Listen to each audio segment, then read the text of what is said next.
Hey y'all, how you doing? So it's Sunday and we're going to do our Sunday reading. And this week I am working with I don't even know what the name of it is. I'm calling it the Spirit of Halloween Tarot. Now, this is a tarot deck that I wanted last year. And when I went to the Spirit of Halloween store, they did not have it in stock. And then I went to the website and it was out of stock there as well. So this year I got a coupon in the mail because I have bought things off of their website in the past. And so I went to, and I had some birthday money, and I went to the Spirit of Halloween store online and to see what they had, and they had this deck in stock. So I bought that. Um, this is not a traditional deck. It's a little odd. It does cross cultures. There are cards in here associated with Indian deities like Hanuman, or archetypes like the cannibal, and spirits like the jinn, and Greek monsters like the kraken. But I really don't think a lot of thought went into um, how these images were chosen to be associated with the cards. Some of them make sense, some of them don't. For example, the hermit is visually seen in this deck as Bigfoot or Sasquatch, and but then there's the Nine of Cups in this deck is associated with the Kraken, and the Kraken looks like a giant octopus, and it's wrapping its tentacles around a ship, which it's breaking apart and destroying, which is odd because the Nine of Cups is traditionally associated with it's known as the wish card. It's a card of happiness and fulfillment and getting what you want. So the only thing I could think of is that card image is from the Kraken's perspective. He wanted a ship to tear apart. Boom, he got a ship to tear apart. And but we can use those images in our readings to help us. We can forget the card meaning. We can forget, you know, the Nine of Cups part and just look at the image itself and think, what does that mean? So the cracking, tearing apart a ship could mean, you know, tearing apart some obstacle, or, you know, the ship could be an enemy who is coming towards you, or a situation that is coming towards you to bring you misery, and the Kraken just tears that ship apart so it doesn't reach you. Anyway, this is a new deck to me. That's why I'm shuffling it more. But what we're going to do as usual, I'm just going to shuffle these cards. And I want you to take a deep breath in through your nose and out through your mouth 3 times. And as I shuffle these cards, I'm going to count from 1 to 3. And when I get to the end of my count, I want you to think of the first number between 1 and 3 that pops in your mind. Okay? You ready? 1, 2, 3. Alright, you have your number? I'm just going to cut this deck into 3 stacks, and then we're going to read them and see what they say. So, the first card, the second card, and the third card. Okay.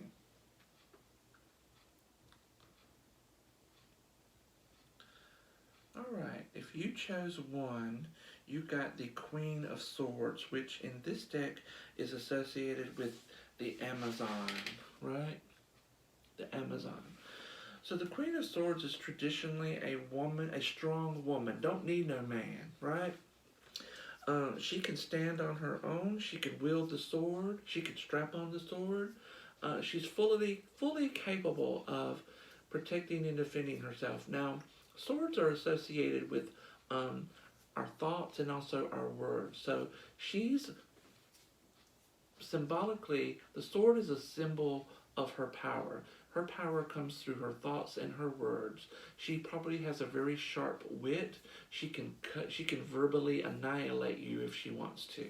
And she probably will if you get on her bad side, because she doesn't really suffer fools gladly. I'm also thinking about how the Bible says Jesus, the sword of truth, proceeds from his mouth. And so the Queen of Swords is kind of like that. She doesn't have to make up gossip. Maybe if the card was reversed, but then upright, she can use the truth to hurt you. She can use the truth to help you. She is a revealer of the truth.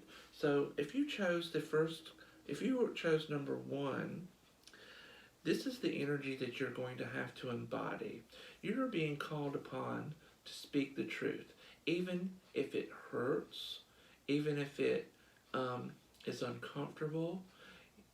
It needs to be heard. Whatever situation is going on in your life, there's a shadow over it where lies are being told and untruths are being spread. And so the sword of truth needs to proceed from your mouth. And so if you chose the number 1 today, your mantra for this week is, I speak the truth even if it hurts, because it's needed. The next card is the 3 of Wands. And it's associated with the brownie, which I believe is a type of fairy, right? There we go.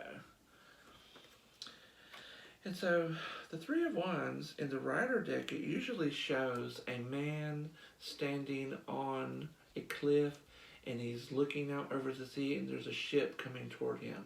And this is a card of trade and commerce. It usually means your ship's about to come in, a wise investment. And this card shows a little brownie. He's sitting on a shelf in like a kitchen area, and he appears to be washing dishes. In the background, I could see a fire in the hearth, and he has a happy little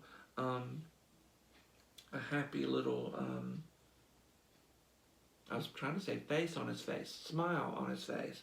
And so what this does relate to the thought of trade and commerce. There's a little apple at his feet. It looks like he's sliced it and he's been eating it. So it seems that in exchange for this food, he's washing dishes. So if you chose number 2 today, this is a good card for business. And what it means is either you're going to have to pay for what you want, or other people are going to have to pay for what you want. And that little voice in my ear is telling me, when someone asks you how much you are worth or how much your work is worth, be prepared to tell them.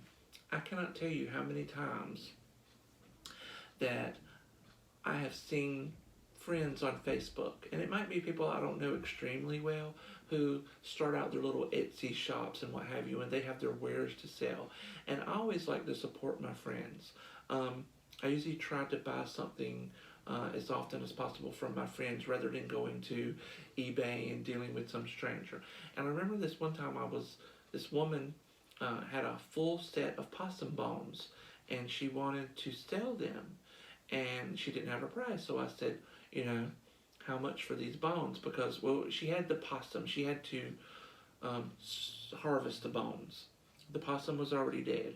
And she said, I don't know. What do you think? Well, I'm the buyer. Of course I'm going to lowball her.